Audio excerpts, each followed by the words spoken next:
And welcome to our Wednesday night Bible study. Now tonight we are studying our financial obligation and the wisdom how to use it and to utilize it. So please stay tuned with us. We are doing our Bible study this evening in English.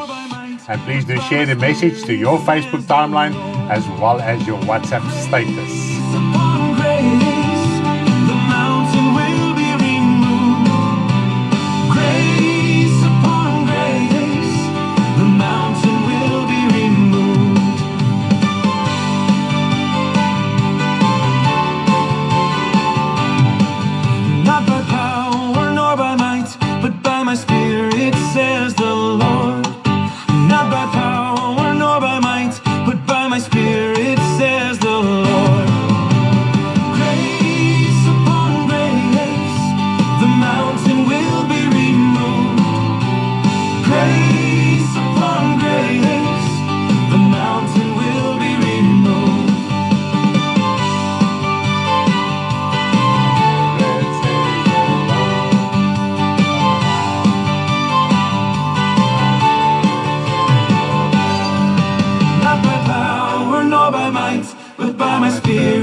If you've just tuned in, a heartfelt welcome here from me, Stanley.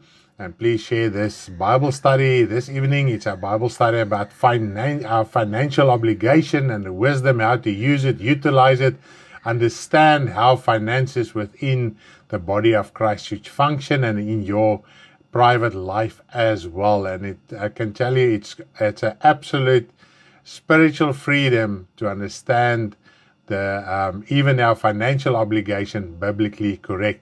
Now, just to mention it, the song that you've just heard, that comes from Zechariah 14, where there's a prophetic word, how this mountain of corruption, the Mount of Olives, will be destroyed.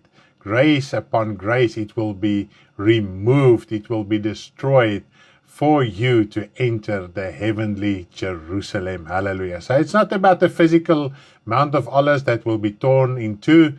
It is a prophetic word how through Jesus Christ, because the Mount of Olives symbolized corruption, sin, the wrong in our life, this old life that stands like a mountain in front of us, and only through grace upon grace that comes through Jesus Christ, this corruption can be destroyed. Let's listen it once again as we are giving the opportunity for everybody to tune in live and also for you to share the message to your Facebook timeline and your WhatsApp status.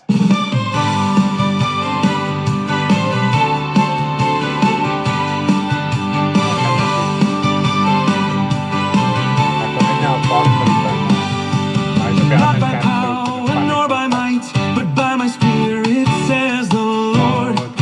Not by power nor by might, but by my Spirit, says the Lord. Grace upon grace, the mountain will be removed.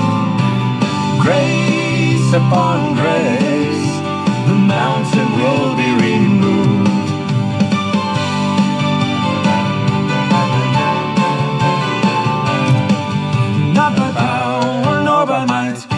My Spirit, says the Lord.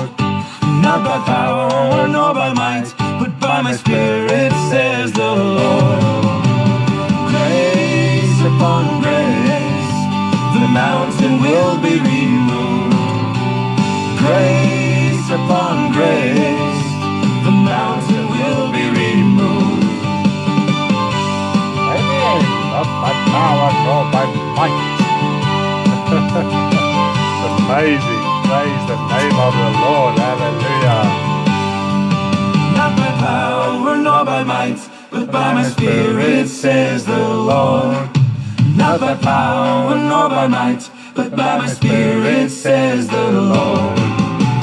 Grace upon grace, the mountain will be removed. grace upon grace, the mountain will be removed.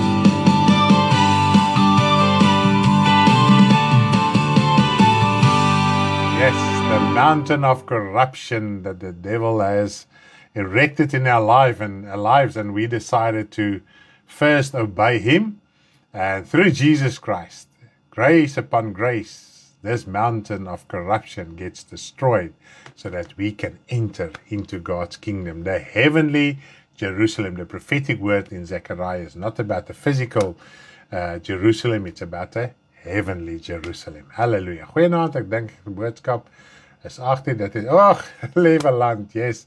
I've changed it. Dankie vir Martie, thank you to Martie. She told me and that my time is wrong, and I corrected it, but it is 18:30, not 8 o'clock. Sorry for that typo there. Now tonight we are studying our financial obligation, and also what comes with it, and is also wisdom. So we are talking about our financial obligation in the wisdom of the Lord, that we need to understand it, apply it, and also use it. Now, before we are going to our Bible study, let us pray first and ask the Lord to help us this evening. Heavenly Father, I do thank you in the name of your Son, Jesus Christ, once again that we have the opportunity to teach and to help and to admonish and to encourage our brothers and sisters and to reach the lost for your kingdom through this means, through the method of Facebook, YouTube afterwards, that Telegram channel, WhatsApp channel, and whatever means there is where people can share this message to, Father.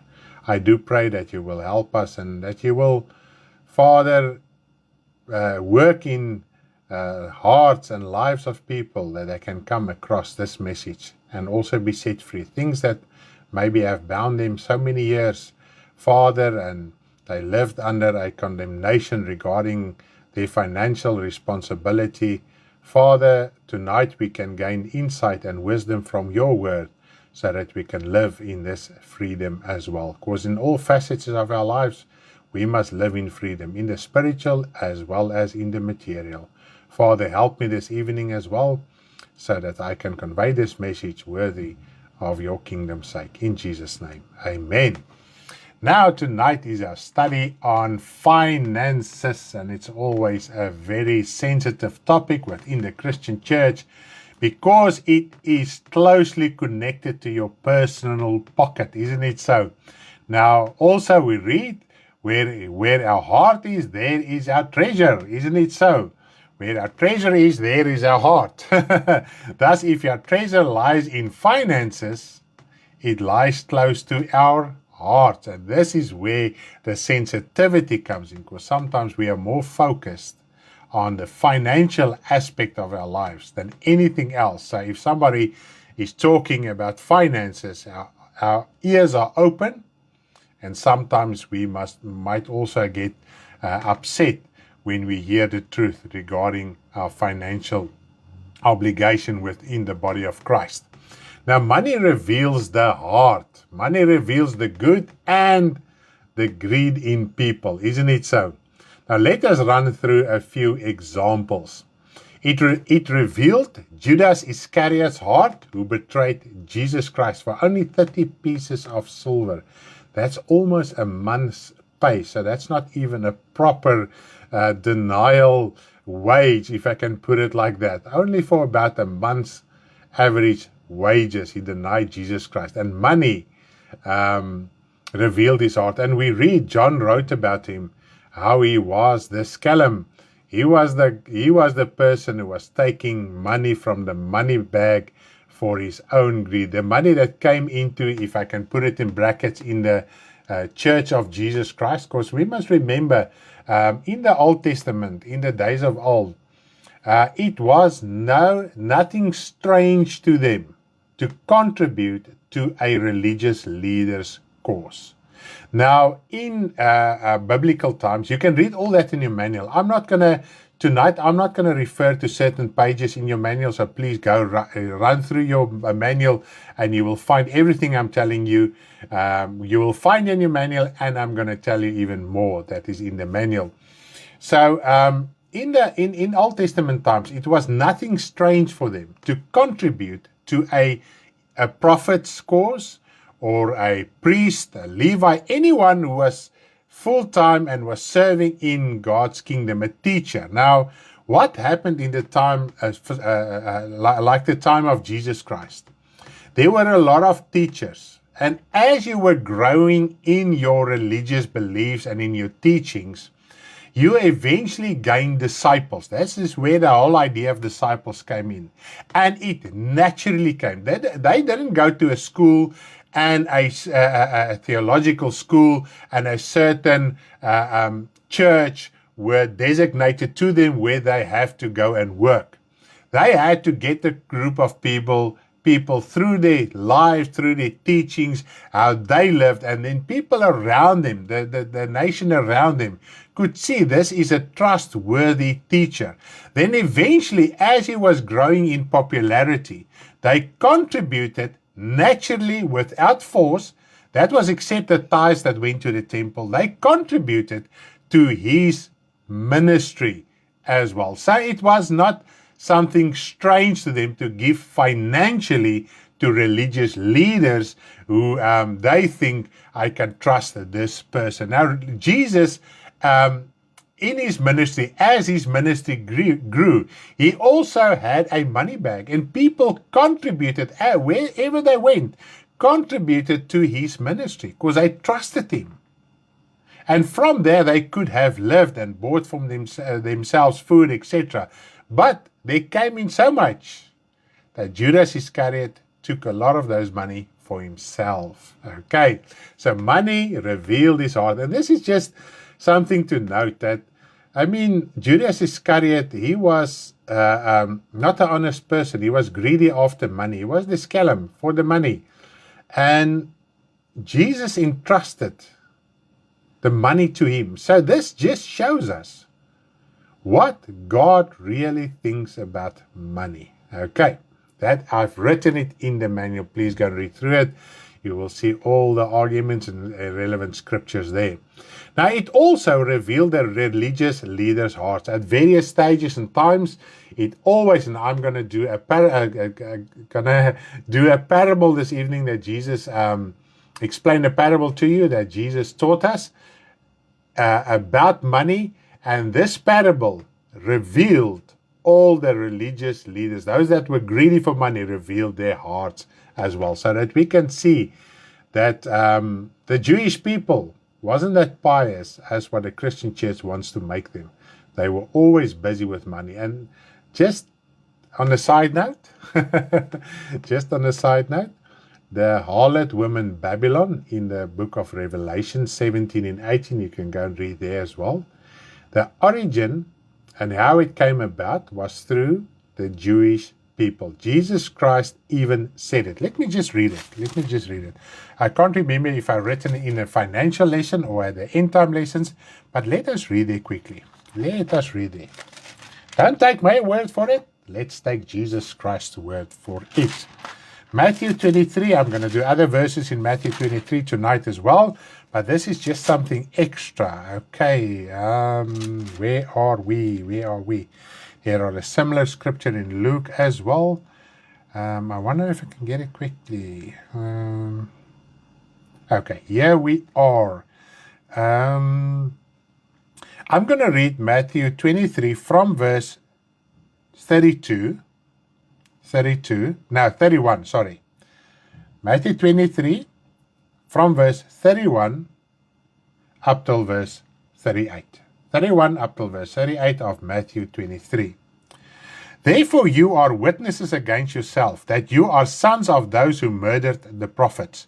Fill up then the measure of your father's guilt. And this we can read in 1 Thessalonians 2 verse 16, how Paul also wrote about it, how they are still busy filling up their father's guilt. Serpents, brood of vipers, how can you escape the condemnation of hell? So now he's talking here to a specific group of Jewish people, which was the majority at the time when Jesus was on earth. Therefore, indeed, I send you prophets, wise men, and scribes.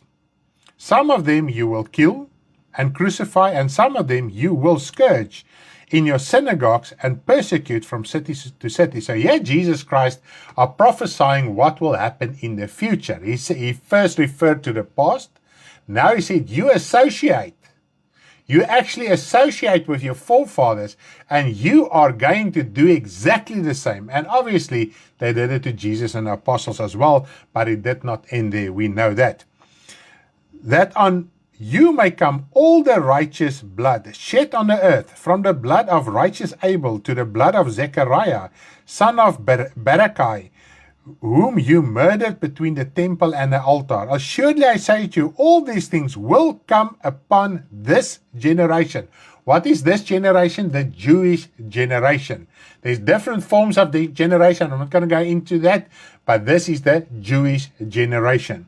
O Jerusalem, Jerusalem, the one who kills the prophets and stones those who are sent to her.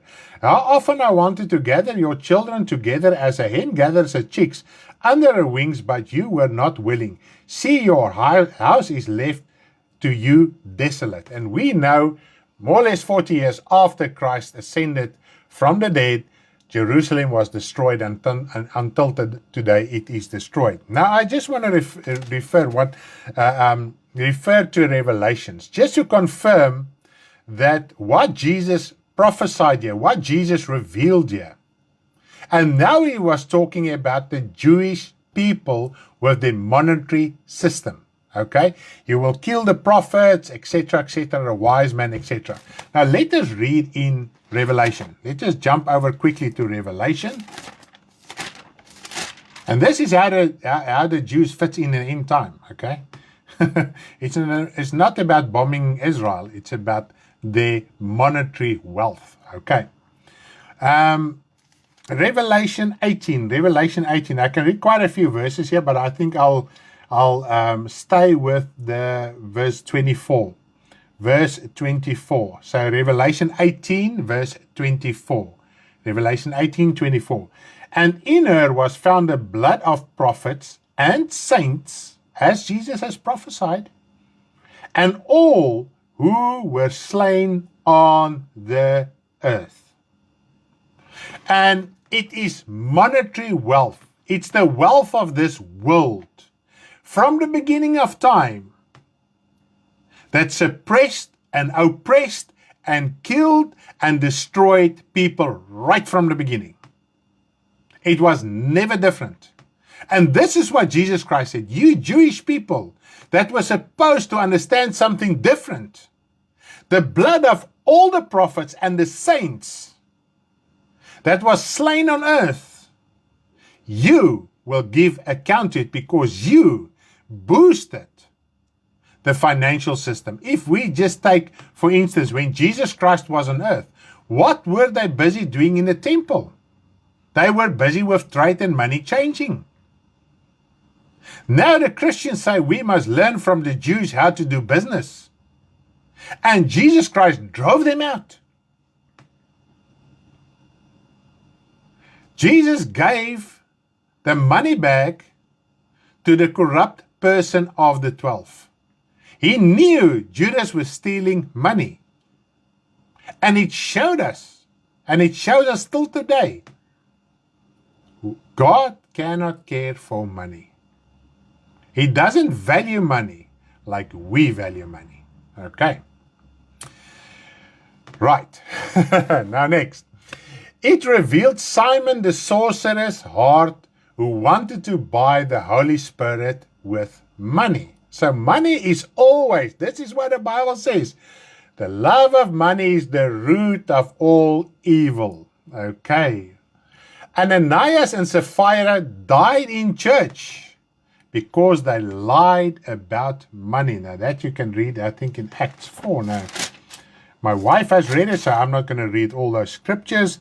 Yes, that is in repentance, Yeah, that is Acts 4. Just read through it, and no, Acts 5, sorry. Acts 5, just read through it and you'll find the story. They died in the church because they lied about money. Okay. Judas Iscariot betrayed Jesus because of money. Think of it for a moment. It also revealed those who were upright. So it also reveals the upright person, like the poor widow, and we're going to talk about her tonight as well. Mary, who anointed Jesus' feet with very costly ointment. She didn't care what the value of the ointment was. Her heart was with Christ. So she just poured out this valuable ointment on Jesus. So that revealed her heart that Jesus is more important than the value of that ointment. Isn't that amazing? Now, and the apostles as well, including Paul, who refused to be intimidated by many and still carried out the gospel. Even in the writings of Paul, and we're going to do some of that tonight as well, they just refused, bluntly refused to heed to those who wanted to control them by finances. Okay. However, understanding this from a biblical perspective brings freedom, especially if we are not greedy for it. Once again, it's not always about the wealthy who are greedy. We can be greedy with the little we have. Now, wisdom should be applied to finances, whether we have a little or much. Now, this is the point we want to get at this lesson because it has eternal consequences, unlike the Old Testament, which had only earthly consequences. Now, I just want to stay for a moment with the point, wisdom should be applied to finances. Let us just clarify that quickly. All right. And we also know wisdom is also one of the gifts of God's Spirit. Even James writes about it in James 1, where he said, if you lack wisdom, pray it from the Father. And we're going to talk about it. What is the wisdom and where can we get it? But to start off and just get our minds and thinkings going, when we read here in Acts 6, and I'm just going to read a few verses there. This is everything that just comes up as I'm preaching. So, so this is just something extra. In Acts 6, from verse 1 up till verse 4, I just want to read these few verses. I'm not going to try to explain it to you. I'm going to read it so then you can understand what is the situation here. Acts 6 from verse 1 up till verse 4. Now in those days, when the numbers of the disciples was multiplying, there arose a complaint against the Hebrews by the Hellenists, that is more or less the heathens, because their widows were neglected in the daily distribution. So yes, people from the Hellenists was actually like sort of traitors of the Jewish people. So they were also seen as heathens by the Jews. Now, they came to repentance, the Jews came to repentance, and only the Jews' widows were looked after in the daily care, and the Hellenists were neglected. Okay. Then the 12 summoned the multitude of the disciples and said, it is not desirable that we should leave the word of God and serve tables. Okay. So it was not the apostles, their duty and their calling to do table service, although they always looked after the poor with the abilities they had. Okay. Therefore, brethren, seek out from among you 7 men of good reputation. Okay, not just those, he didn't say go and look for people who's got nothing to do. We want to give him a job in the church. No. 7 men of good reputation, full of the Holy Spirit and wisdom, whom we may appoint over this business, but we will give ourselves constantly to prayer and to the ministry of the word. And so God confirmed it, and the word to really expand it from there onwards. Now, what is quite amazing, full of the Holy Spirit and wisdom. To be able to distribute and understand what finances is really about, you need the wisdom of God. And to have the wisdom of God, you must know you have the Holy Spirit in your heart. And you must be active. What it means, full of the Holy Spirit, means they were active. It didn't mean that they had more Holy Spirit than the apostles. Otherwise, the apostles would not be able to have preached further. It was just those that were zealous, that they say, as they've said, men of good reputation. You could see this 7 men, they were really in the forefront, going for it, are zealous for the kingdom of God, and so they were serving in God's kingdom. And he said, pick those 7 out who are zealous for my kingdom, and gee hulle die armsorg.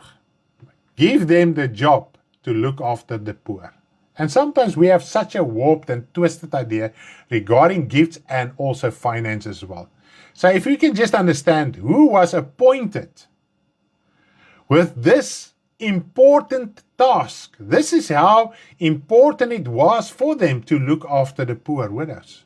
It wasn't just a job, or if you have nothing to do, you can come and help us. You needed wisdom. You needed discernment, so that nobody can come and just take chances and ride on the gravy train. Okay? This is also what happened. Now, eventually, Stephen, while he was tending tables, while he was serving tables, wonders and signs happened through his ministry, and eventually he was persecuted and stoned to death because of the good he did in the power of God's Holy Spirit. With the wisdom he had, his wisdom led him to his death. Okay? We must understand, we must become sober within God's kingdom. There is realities. When we think we are full of God's Spirit and we do the will of God, nothing bad will happen to us. And everywhere where I read in the Bible, everyone that did the will of God had tribulation, they had challenges, there was problems, there were situations that they really had to call on God to help them in a miraculous way. Okay. Now, from Scripture we will learn that the New Testament imposes much stricter rules and carries far-reaching consequences than that of the Old Testament tithing. This is why people want to tithe, not by changing their theology and convictions to the New Testament teaching on giving, because the New Testament is actually way more strict to do, and eventually the consequences as well. Now, every prophecy, the institution of the law of Moses and the Psalms were fulfilled. This means we are not to practice it as the Old Testament law of institutions, but rather to understand. Now, this is where the wisdom and understanding comes in, to understand what fulfillment is, and not to understand what is the fulfillment and formulate our doctrine and lifestyle according to that. Now, tithes were part of the Old Testament law and thus was also fulfilled. Jesus Christ said, every jot and every tittle of the law was fulfilled. And we must teach that every jot and every tittle of the law was fulfilled. Okay? And if we don't do the fulfillment of every jot and tittle and teach it to men, we won't enter the kingdom of God. Although everyone placed emphasis on tithes, there were other compulsory offerings, including first fruit sacrifices. This was also neglected, not just tithes. So if you want to resort to Old Testament tithes, you must understand there is way more than just tithing. Okay. Now, everyone living in the Old Testament was under a curse. It doesn't matter how strictly they lived according to the institutions of the law. Okay, the priests, Samuel, David, everyone, every prophet, even if they tried to please God in every single way possible, they lived under a curse. Now, Jesus came to destroy that curse for those who believe in him. Now, the curse was that everyone's soul will go to hell because they were bound by the power of sin through the law. And this is what 1 Corinthians 15 teaches us. The power of sin is the law. Let us read it quickly. Don't take my word for it. Let us read it quickly. 1 Corinthians 15:56. 1 Corinthians 15:56. The sting of death is sin, and the strength of sin is the law. Okay, so if you want to go back to the law, you're going back under the strength of sin, and that is a curse.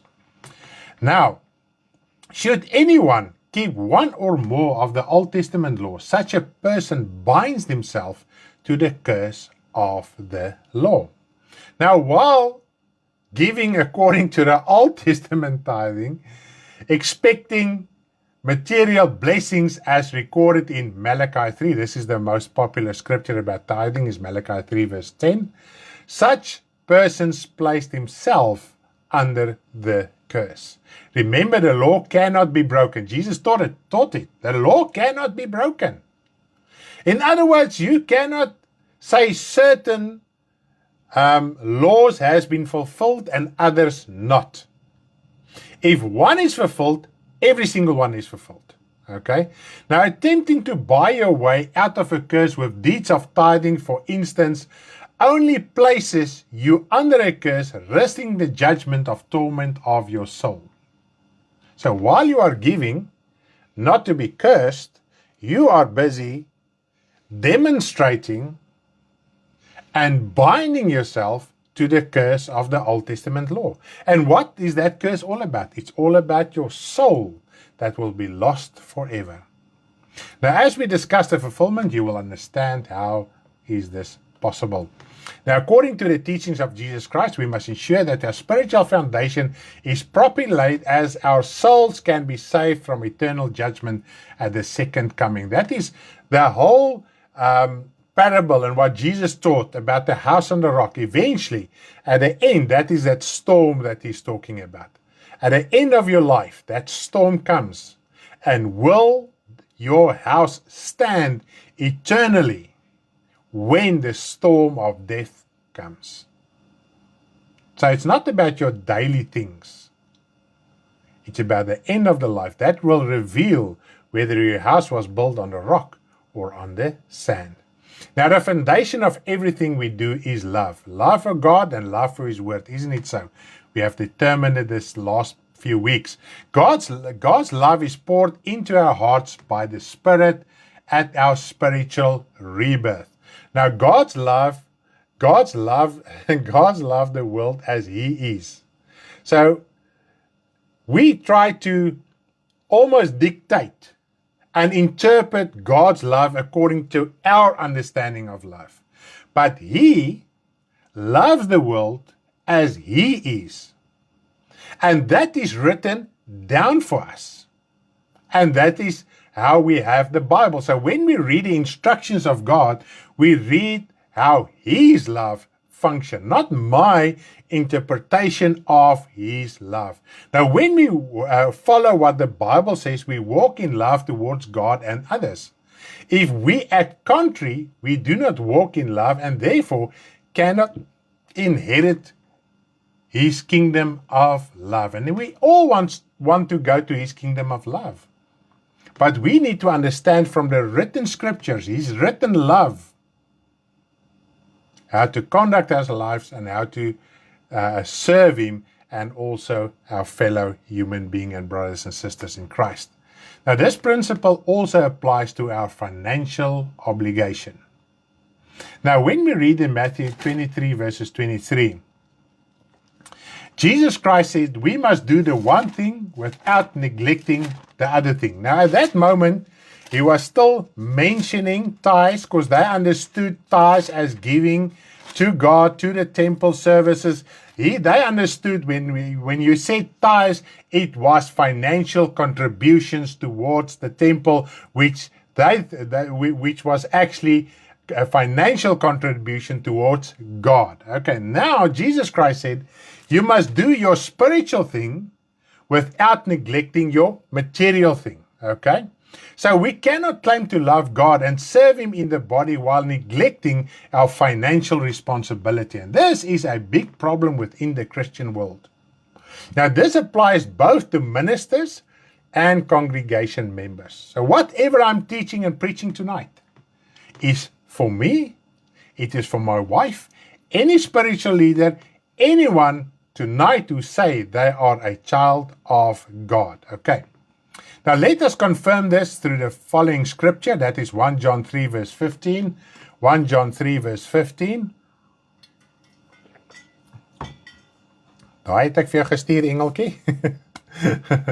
Whoever hates his brother is a murderer, and you know that no murderer has eternal life abiding in him.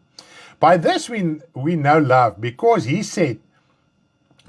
laid down his life for us. By this we know love, because he showed us the example that he laid down his life. This is how we know love.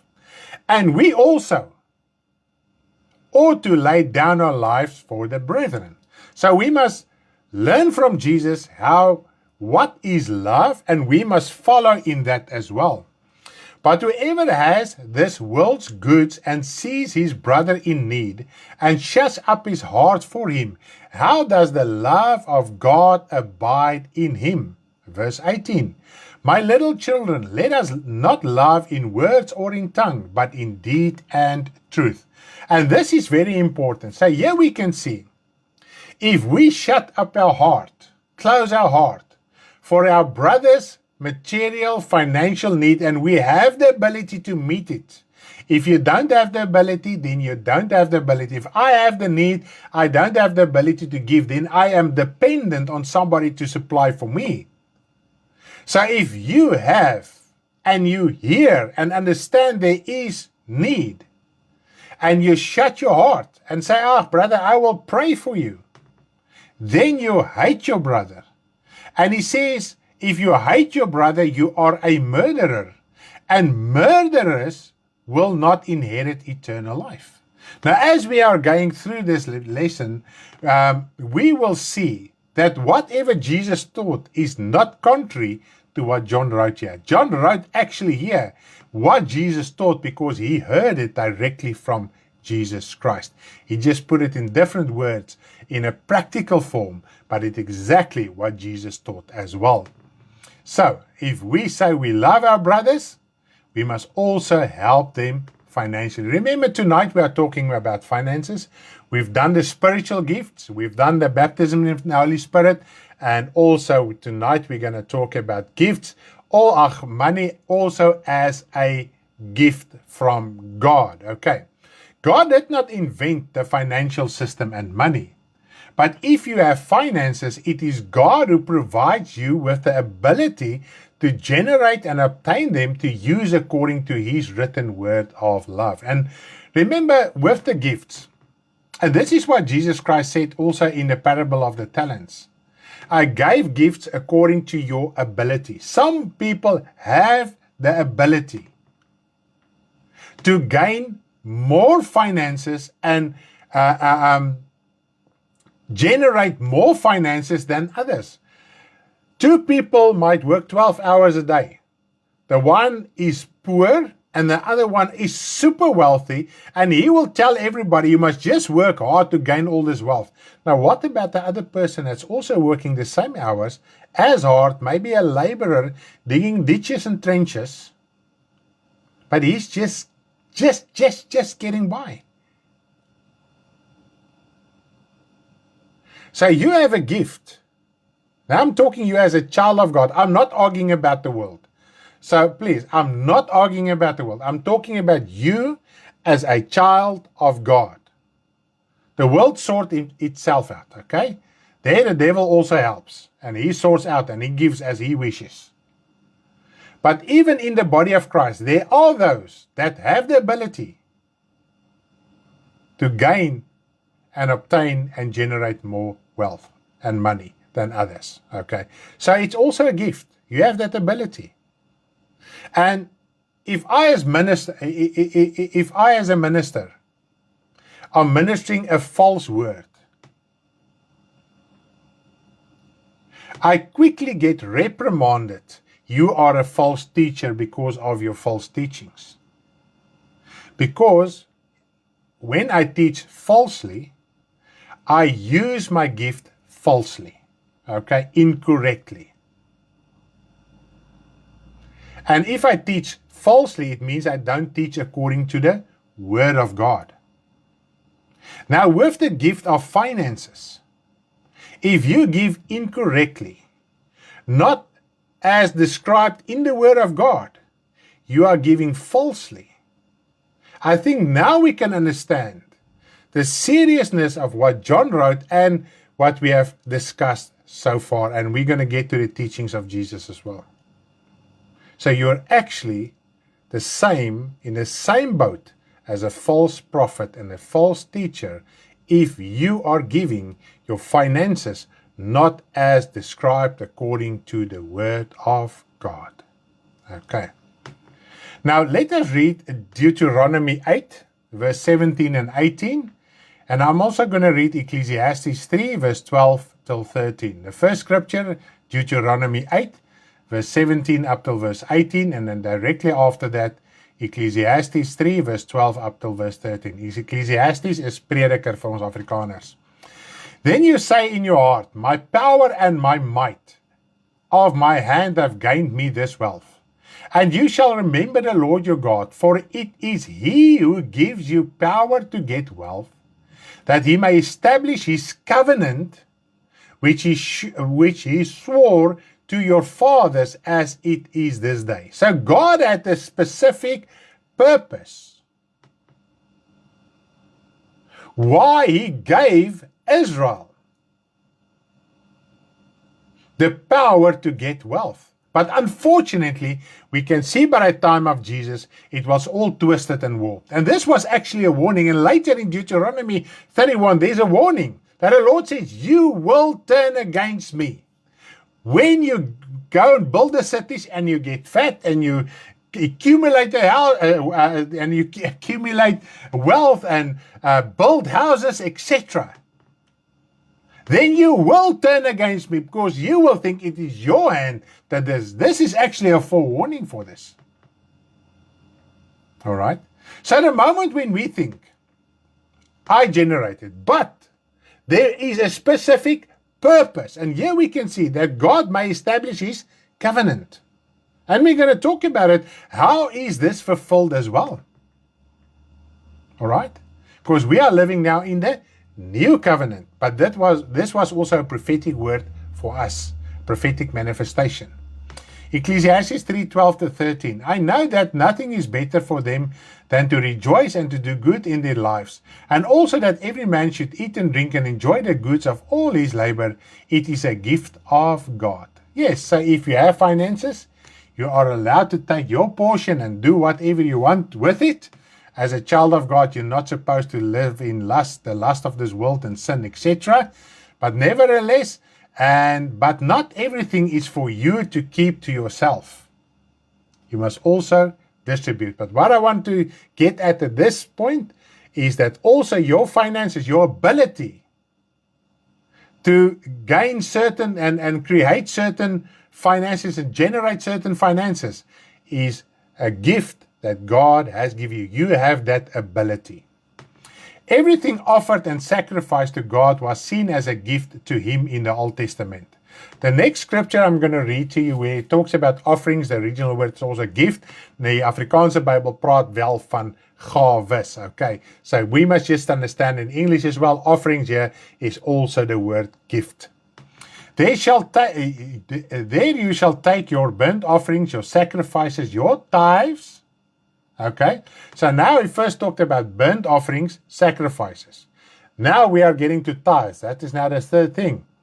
The heave offering of your hand. You have vowed offerings, free will offerings, and the firstborn of your herd and flock. So now we can see here 6 elements. When God talks about giving, it is 6 elements already, not just tithing. Tithing is just one of the 6 things. So if you want to resort to the Old Testament, you say you are giving tithes, but are you really giving your full tithes? This is first number 1. Okay, now you say, yes, I do give my full tithes, but what about the rest? What about the rest? Okay, right. But we've already established, if you give according to the Old Testament law, the Old Testament was under the curse, all right? The law was the power of sin. So if you, and the law cannot be broken.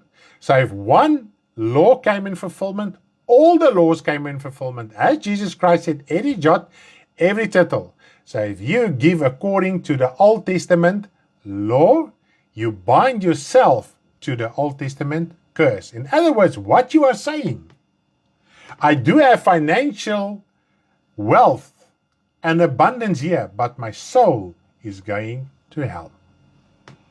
The following example of a poor woman also confirms this, that the gifts are also a gift from God. That is Luke 21 verses 1 up till verse 4. Luke 21 verses 1 up till verse 4. And he looked up and saw the rich putting their gifts, okay, yes, straight directly a word gifts, in the treasury, okay. There was nothing wrong with the treasury in the temple, all right. And he saw also a certain poor widow putting in 2 mites. Now, just to bring you in the picture, how much is 2 mites in our day and time? Now, 2 mites is about 1.5% of a day's pay for a laborer. Now, if you take a laborer's average pay, dagloner at 300 rand, it is an average of 5 rand in today's time that you would put in the offering basket. You don't even get a 5, now I was thinking of 5 cents, sorry. So it was, there are people that still that even reject 5 rands. So this is how little 5 rand is. It was really a small amount. 5 rand she put in the offerings. And the rich people gave in their abundance. So he said, truly I say to you that this poor widow has put in more than all. For all these out of their abundance have put in offerings for God, but she out of her poverty in all the livelihood that she had. She gave her all. What can you buy with 5 rand? Absolutely nothing. What could you have bought then for 5 rand? Also, almost nothing. Nothing, I think, that was proper to fill your stomach in any way. But this is what she had. So it was not just about the money. And this is what Jesus Christ said. It was not about the money. It was about her heart. So it is evident that financial poverty has no bearing on your relationship with God or His favor on you. It is about a heart condition regardless of the amount of money. Furthermore, Jesus did not say that a poor widow was under a curse, but rather she was in God's favor, not because of her poverty, but because of her dedication and her heart's condition to give her all.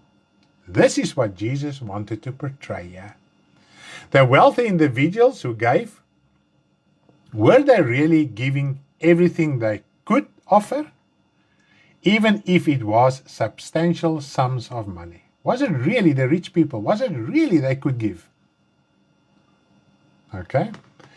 In the physical temple was a treasury, and this made me excited, and I want to talk it through with you, where gifts were brought for the service to God and for a provision of the Levites who performed the priestly duties. So that treasury was in the temple.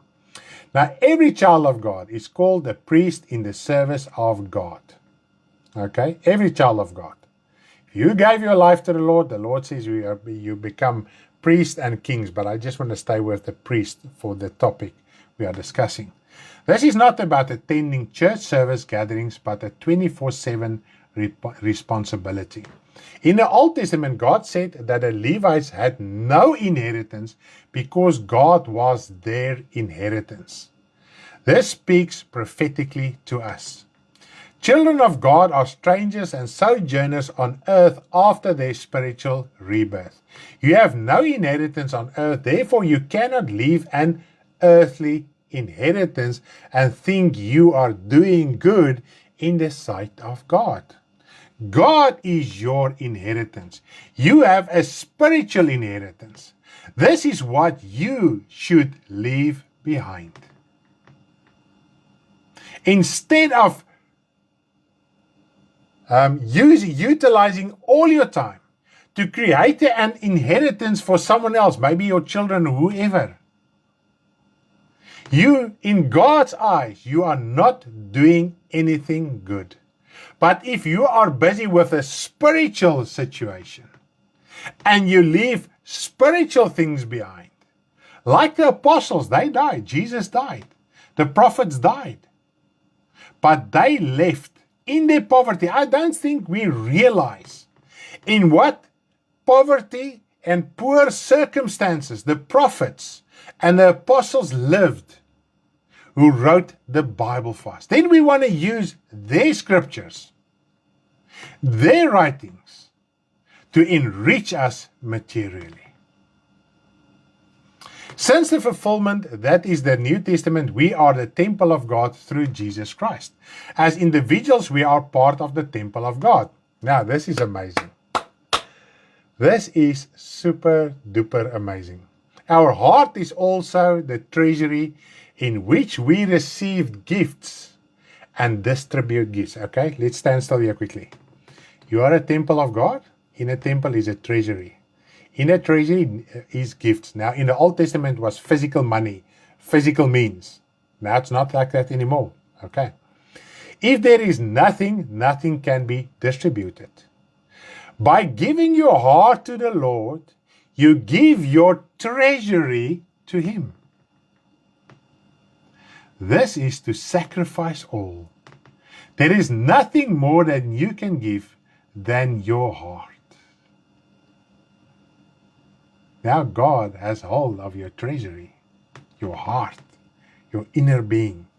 When you sacrifice, that is surrender all. God gives the best He can in your treasury. So, and that is the true everlasting riches that we need to leave behind for others. When you give, or when you gave your heart to the Lord as a living, acceptable, holy sacrifice, the first gift was forgiveness. And as we said, we don't understand the magnitude of forgiveness. But nevertheless, let's carry on.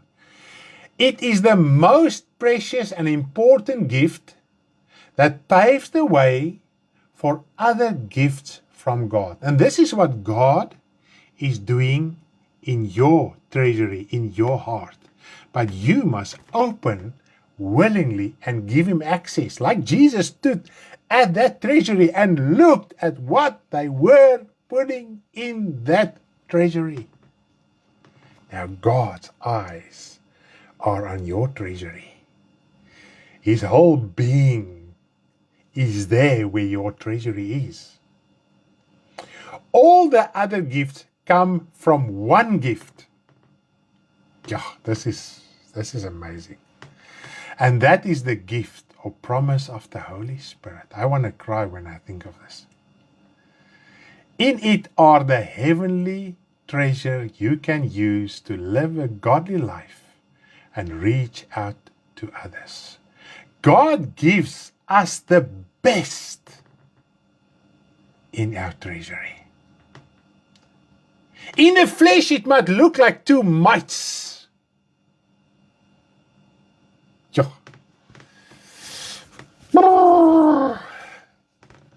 I cannot express what's going on in my heart. It's too huge.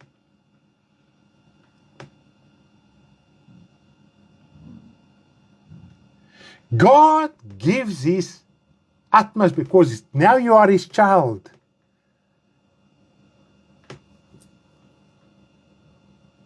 Your heart, your treasure belongs to Him.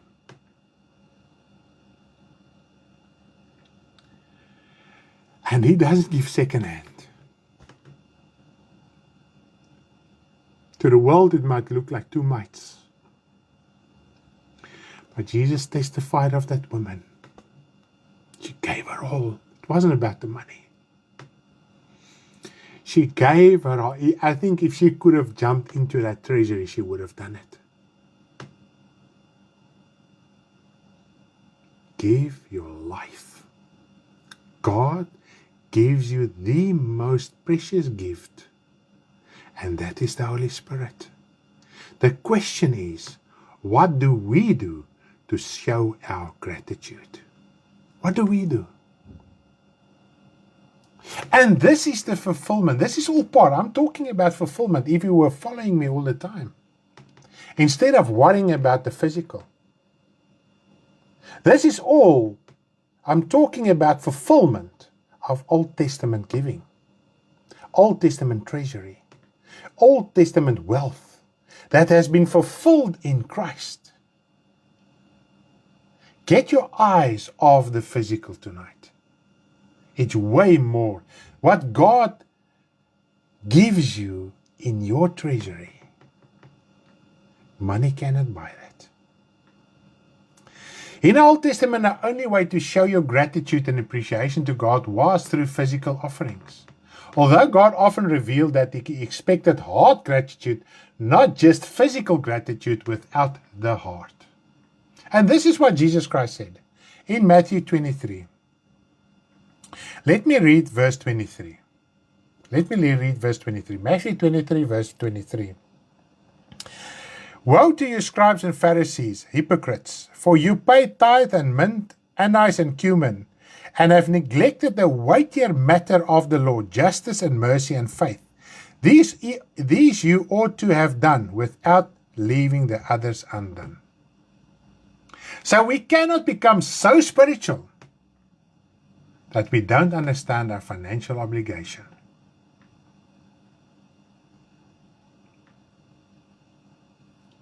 But when we contribute financially, your heart needs to be in it. And we're going to get to that scripture as well. Because of Jesus, it is set in stone. That cannot change ever.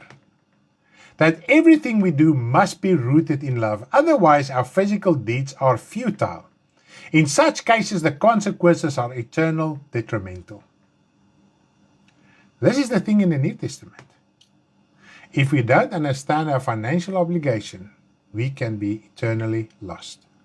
We are focused on our financial obligation that must be rooted in love. Let us read what Jesus taught. Now, just as a reminder, God did not invent monetary wealth, but because we are still on earth, He gave it to us to use wisely. Remember, they appointed 7 deacons who had the Holy Spirit and wisdom, the gift of wisdom, so that they could know what to do with the physical money, the physical table service. Okay.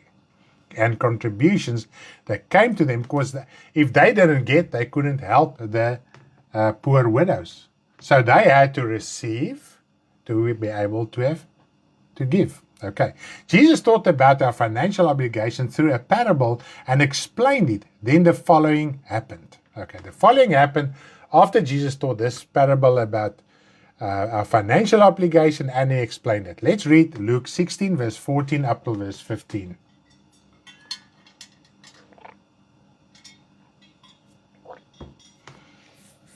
Luke 16, verse 14 up till verse 15. Now the Pharisees, who were lovers of money, also heard all these things, and they derided, that scoffed and mocked Him. And He said to them, You are those who justify yourself before men, but God knows your hearts. For what is highly esteemed among men is an abomination in the sight of God. Now the lovers of money always justify themselves by mocking, passing remarks, and lying accusations against the truth of the word.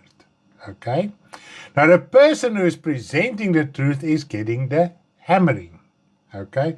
So if you minister the truth, even if you just read the word of God, as what we do, I get the hammering.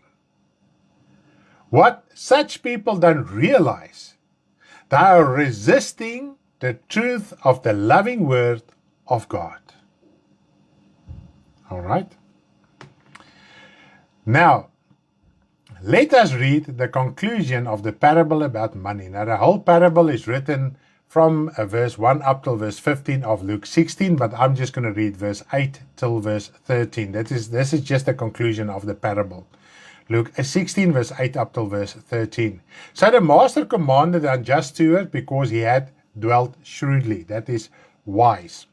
For the sons of this world are more shrewd, that is, wise, intelligent or smart in their generations than the sons of light. Who are the sons of light? Children of God are the sons of light. Now Jesus Christ said, the world are wiser, smarter, towards their own generation. What is their generation? The unbelieving, sinful generation. Not the generation, your family tree. Then what the sons of light are towards their generation, their brothers and sisters, towards the body of Christ. It's a shame to think of it, that Jesus Christ said that a world that doesn't have the Spirit of God are more wise in the obligation, financial obligation towards each other than the children of God towards each other. Okay. And I say to you, make friends for yourself by unrighteous mammon, that when you fail, that is die, you may receive, that they may receive you into an everlasting home. Okay, so this is eternally after you've died.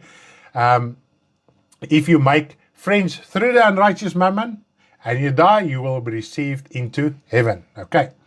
He who is faithful in what is least is faithful also in much, and he who is unjust in what is least is also just in much. Therefore, if you have not been faithful in the unrighteous mammon, who will commit you the true riches? And if you have not been faithful in another man's, so here we can see the unrighteous mammon is another man's, who will give you what is your own? Where is your own? In the heavenlies. Not in your bank account, in the heavenlies. No servant can serve two masters, for either he will hate the one and love the other, or else he will be loyal to the one and despise the other. You cannot serve God and mammon. Now let us break this down and explain the relevant points. We read about the unrighteous mammon, which is money. Money is someone else's good. The description alone should help us to understand that it is not our righteous God's goods, because it's the goods of the unrighteous mammon, and God is righteous. And that alone will tell us and show to us the monetary wealth, money itself, is not an invention from God. Okay. It is not God's. If it's not God's, it is Satan's goods. He is the God of this world, and the kingdom of the world belongs to him.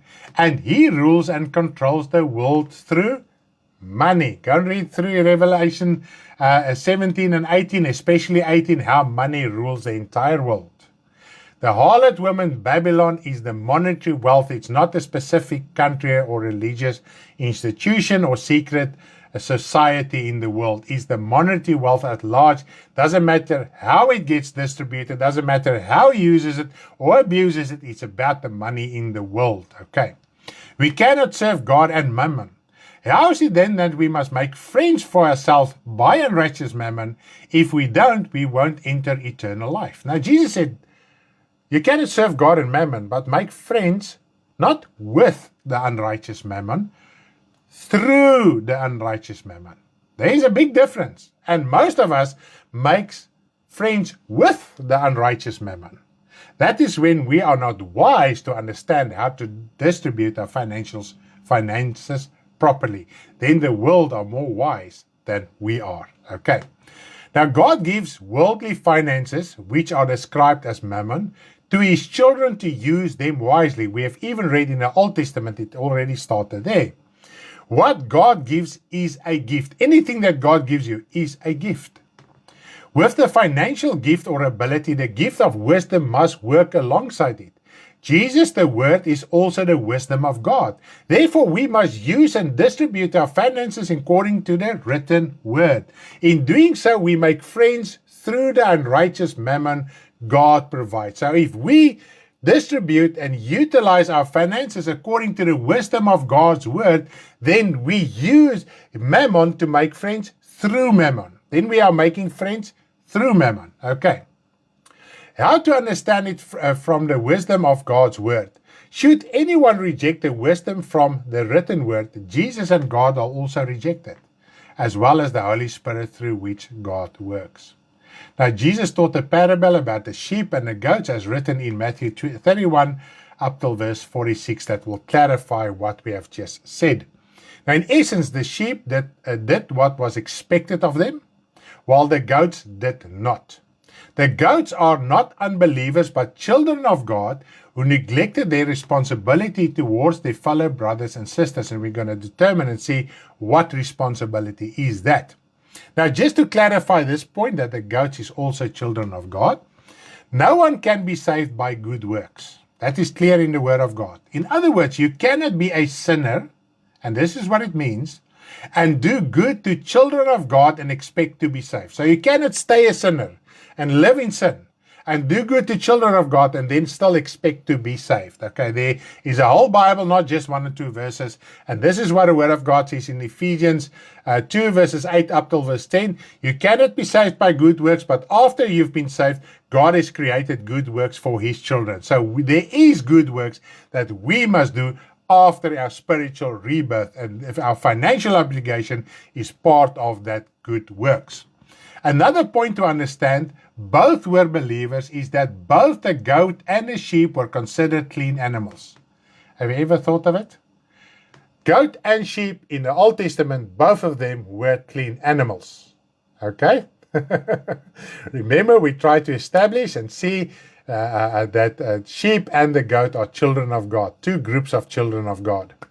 The difference, though, is that the goat is stubborn and refuses to be guided like the sheep and to be instructed. If we look at the shepherd, Psalm 23, his rod and his staff instructs, corrects that sheep. A goat refuses it. You can tell him, you can guide him, you can do whatever you want to do. He follows his own way. Although, according to the law, both of them were clean animals. Okay? This depicts 2 camps of believers. The stubborn ones that are still in their own minds and thinking and ways, even after they've heard the truth numerous of times, seen it in the scriptures, but then afterwards, mockingly, they will come against you and say, you have said so. But it is written in the scripture. And I don't think we can get away from this evening. We have done so many scriptures. And there's a lot more. You can go through your financial obligation lesson. There is a lot more that describes this.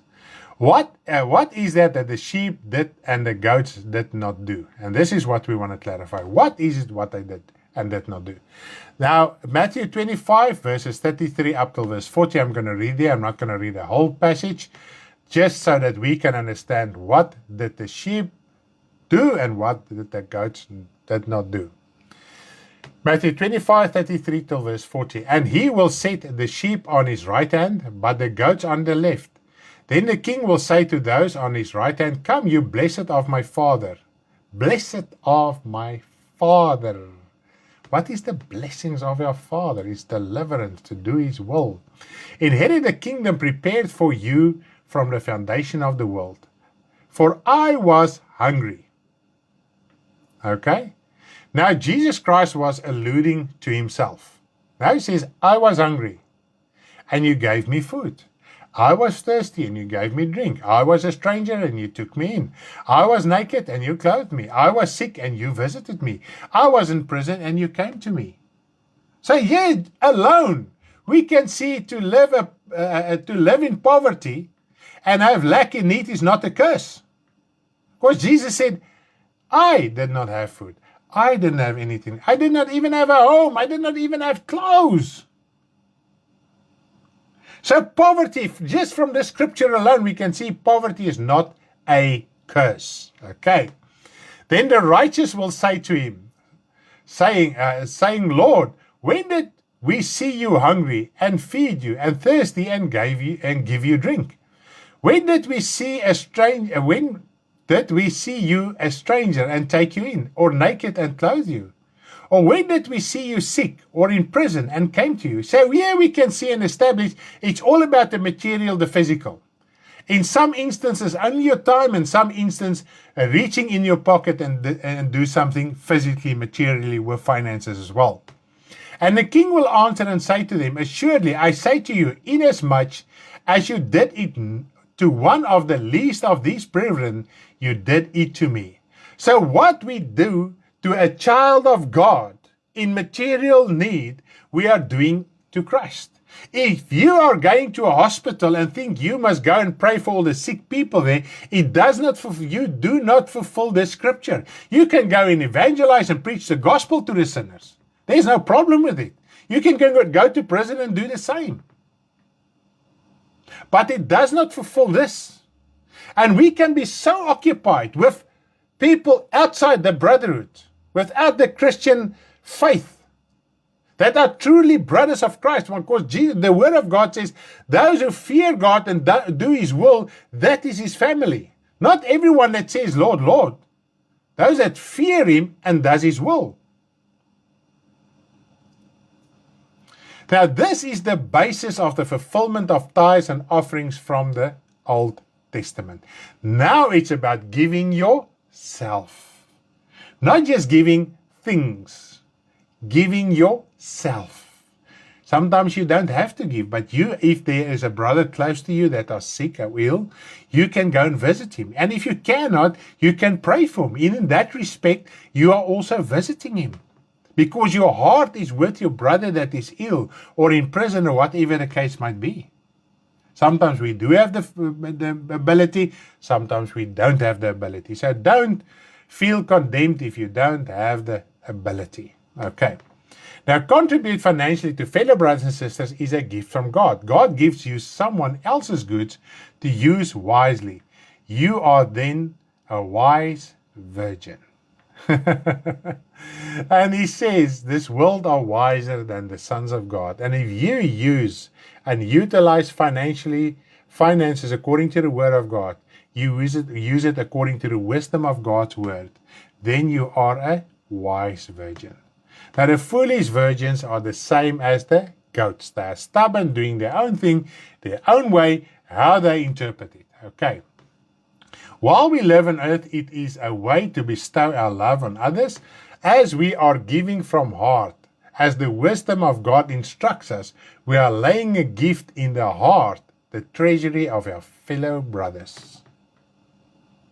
You cannot put the money and put it in his soul heart, but the fact that you minister to him in the way that was possible from you to him, you laid a treasure in his heart because you came there by heart. Both of you are spiritual people. God gave you his gifts in your heart, although it was through a physical means. And this is how you make friends.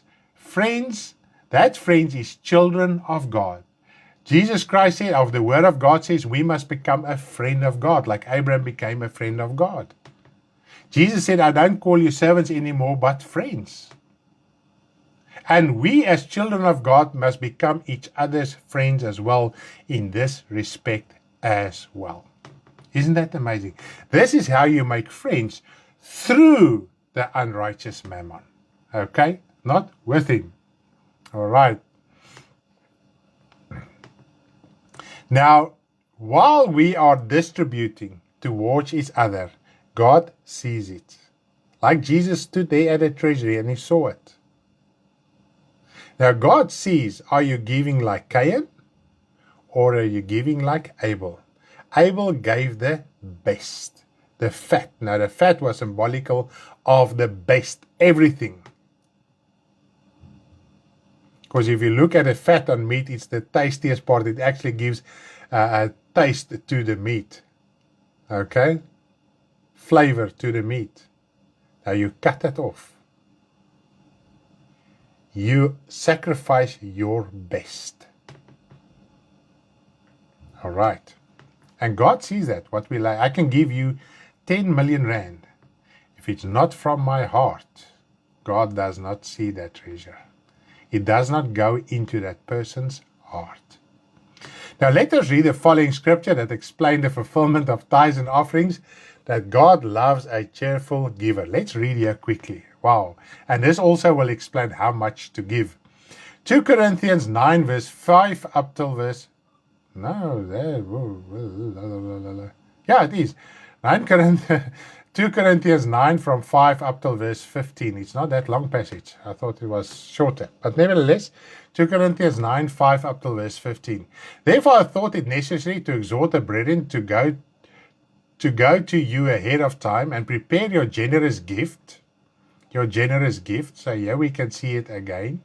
Your generous gifts. And I also saw money as a gift in the context we have been teaching it tonight, which you had previously promised, that it may be ready as a matter of generosity and not a grudging obligation. So it must be a matter of generosity. But this I say, he who sows sparingly will also reap sparingly, and he who sows bountifully will also reap bountifully. It doesn't mean you're going to get millions of rands back.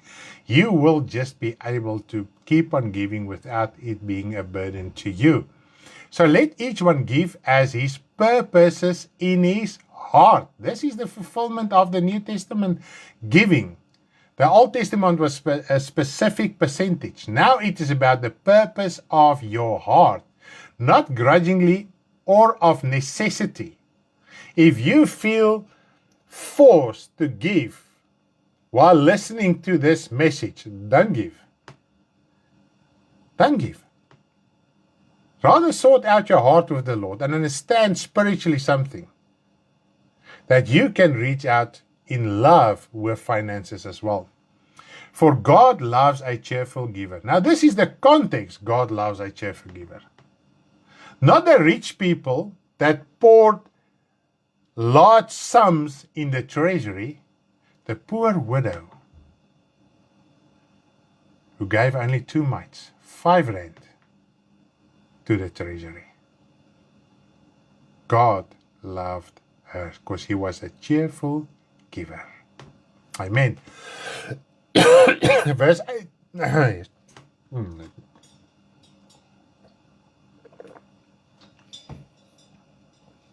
And God is able to make all grace abound towards you, that you always having all sufficiency in all things may have abundance in every good work. So at the end of the day, we must keep on doing the good work by also contributing financially. And he said, you will have sufficient.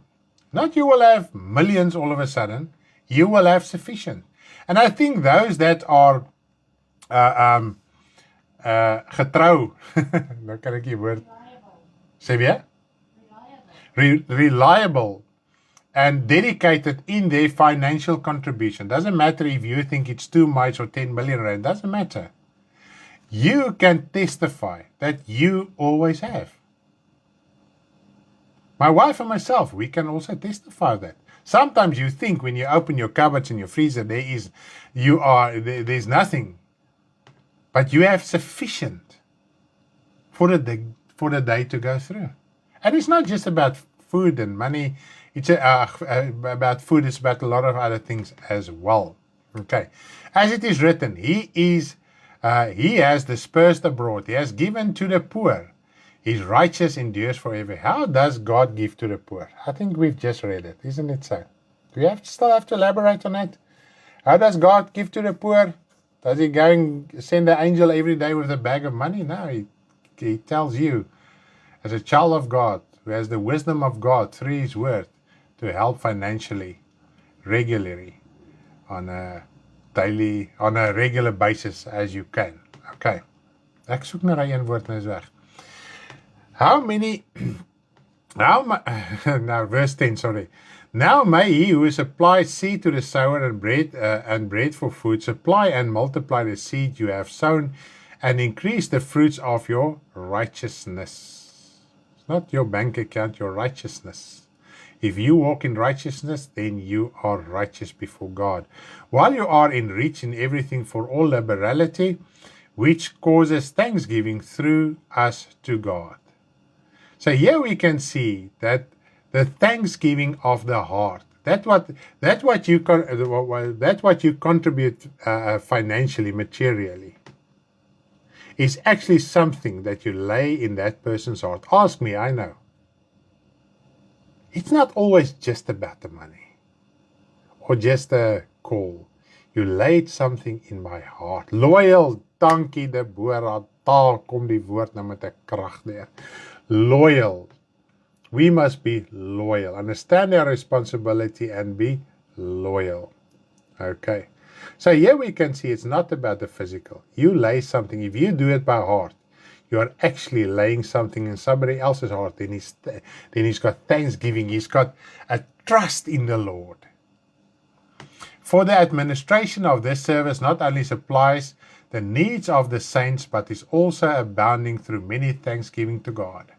So for what did they use the money? For the saints, for the body of Christ.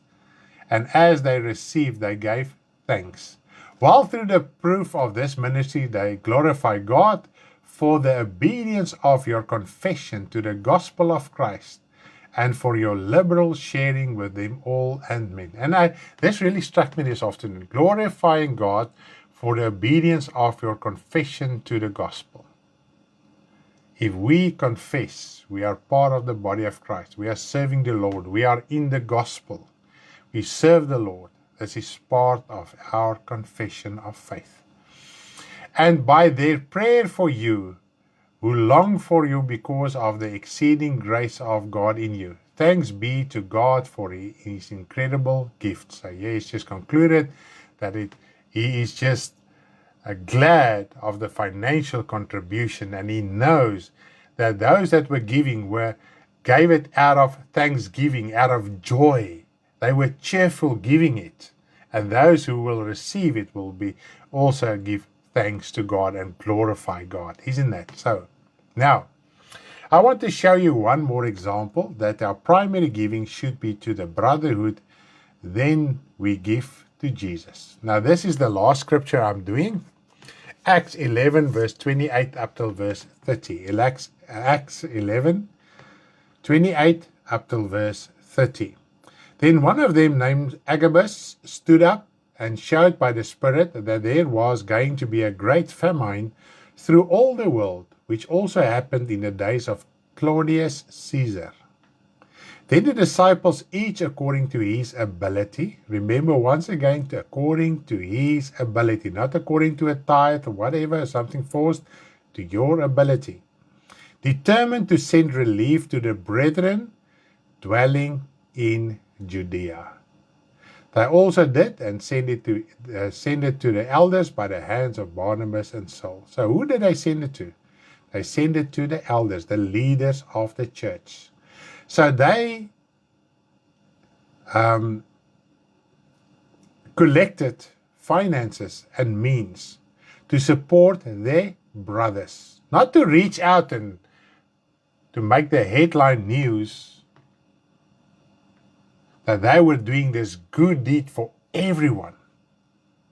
They are children of God, and they knew their responsibility is to their hungry brothers who are in this famine, to send them relief. Not to everybody. They went to look after their brothers, and they sent it to the elders so that the elders could distribute it wisely. Now, to be guided by the wisdom of God's word and will, we will inherit eternal life.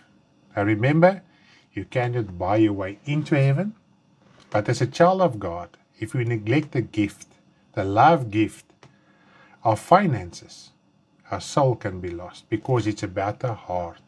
It's not about the physical. It's about the heart. And if you cannot contribute, please don't condemn yourself. If you cannot give, you cannot give.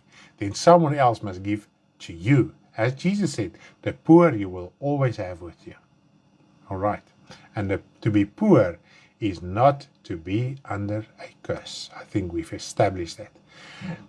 Praise the name of the Lord. I'm finished with tonight's Bible study and our financial obligation. This is completely different than what usually gets preached in churches, because this is spiritual freedom so that we can understand things by heart. Now I'm going to finish off with this amazing song, Like a Deer longing for streams of water. This is how we must long to God, because He gave His best in your treasury. Amen.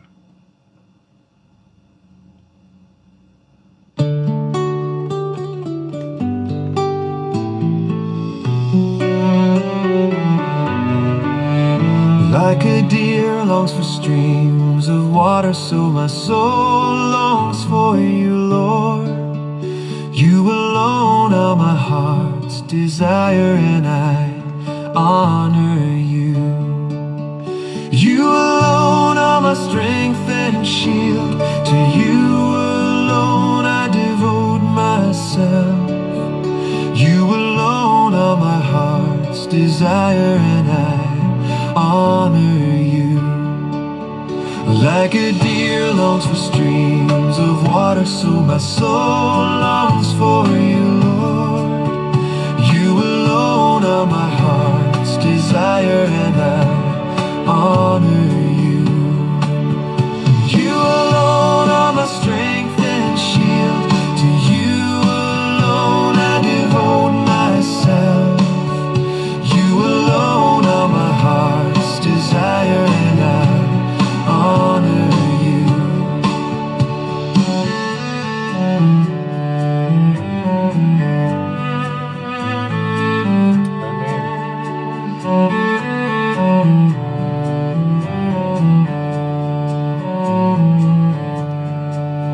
Like a deer longs for streams of water, so my soul longs for you, Lord.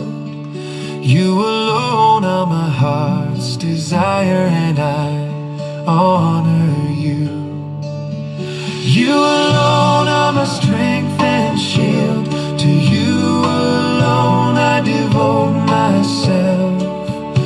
You alone are my heart's desire, and I honor you. You alone are my heart's desire, and I honor you. Good night, everyone. Love you all. Bye-bye.